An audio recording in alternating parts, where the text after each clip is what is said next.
मत्स्य अवतार। मत्स्य अवतार भगवान विष्णु के प्रथम अवतार है। मछली के रूप में अवतार लेकर भगवान विष्णु ने एक ऋषि को सब प्रकार के जीव जंतु एकत्रित करने के लिए कहा और पृथ्वी जब जल में डूब रही थी तब मत्स्य अवतार में भगवान ने उस ऋषि की नाव की रक्षा की। इसके पश्चात ब्रह्मा ने पुनः जीवन का निर्माण किया। एक दूसरी मान्यता के अनुसार एक राक्षस ने जब वेदों को चुराकर सागर की अथाह गहराई में छुपा दिया तब भगवान विष्णु ने मत्स्य रूप धारण करके वेदों को प्राप्त किया और उन्हें पुनः स्थापित किया।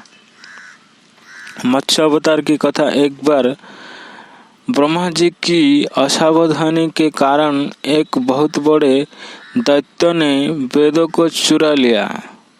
उस दैत्य का नाम हयग्रीव था। वेदों को चुरा लिए जाने के कारण ज्ञान लुप्त हो गया। चारों ओर अज्ञानता का अंधकार फैल गया और पाप तथा अधर्म का बोलबाला हो गया। तब भगवान विष्णु ने धर्म की रक्षा के लिए मत्स्य रूप धारण करके हयग्रीव का वध किया और वेदों की रक्षा की। भगवान मत्स्य का रूप किसी प्रकार धारण किया। इसकी विस्मयकारिणी कथा इसी प्रकार है। कल्पांत के पूर्व एक पुण्यात्मा राजा तप कर रहा था। राजा का नाम सत्यव्रत था। सत्यव्रत पुण्यात्मा तो था ही, बड़े उदार हृदय का भी था। प्रभात का समय था। सूर्योदय हो चुका था। सत्यव्रत कृतमाला नदी में स्नान कर रहा था। उसने स्नान करने के पश्चात जब तर्पण के लिए अंजलि में जल लिया तो अंजलि में जल के साथ एक छोटी सी मछली भी आ गई। सत्यव्रत से मछली को नदी के जल में छोड़ दिया। मछली बोली, राजन, जल के बड़े बड़े जीव छोटे छोटे जीवों को मार कर खा जाता है। अवश्य कोई बड़ा जीव मुझे भी मारकर खा जाएगा। कृपा करके मेरे प्राणों की रक्षा कीजिए। सत्यव्रत के हृदय में दया उत्पन्न हो उठी।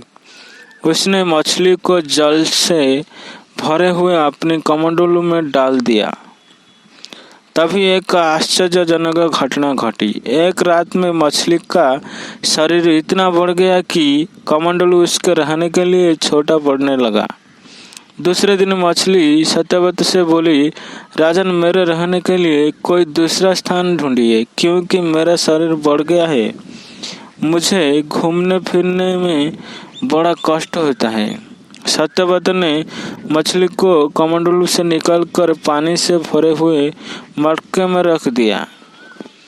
यहाँ भी मछली का शरीर रात भर में ही मटके में इतना बढ़ गया कि मटका भी उसके रहने के लिए छोटा पड़ गया।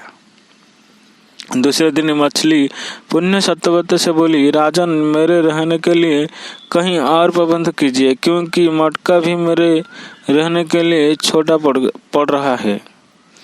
तब सत्यव्रत ने मछली को निकालकर एक सरोवर में डाल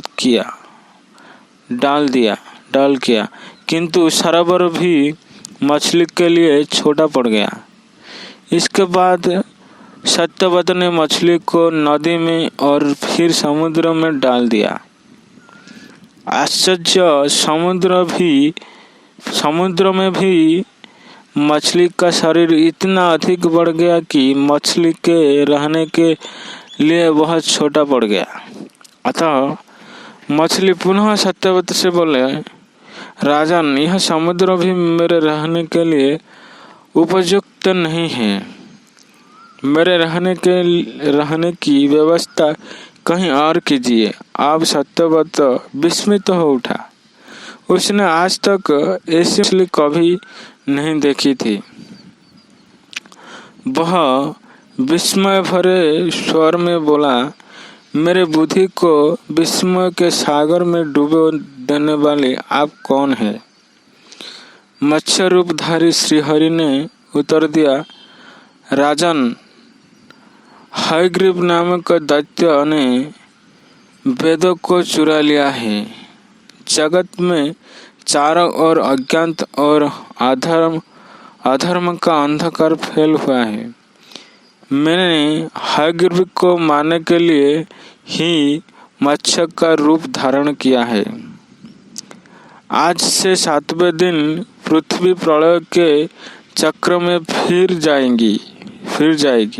समुद्र उमड़ उठेगा, भयानक दुष्टि होगी, सारी पृथ्वी पानी में डूब जाएगी। जल के उसी दिन से हरि का स्मरण करते हुए प्रलय की प्रतीक्षा करने लगे। 7वें दिन प्रलय का दृश्य अतिरिक्त कहीं कुछ भी दृष्टिगोचर नहीं होगा। आपके पास एक नाव पहुंचेगा। आप सभी अनाज और औषधियों के बीजों को लेकर सप्त ऋषियों के साथ नाव पर बैठ जाएगा।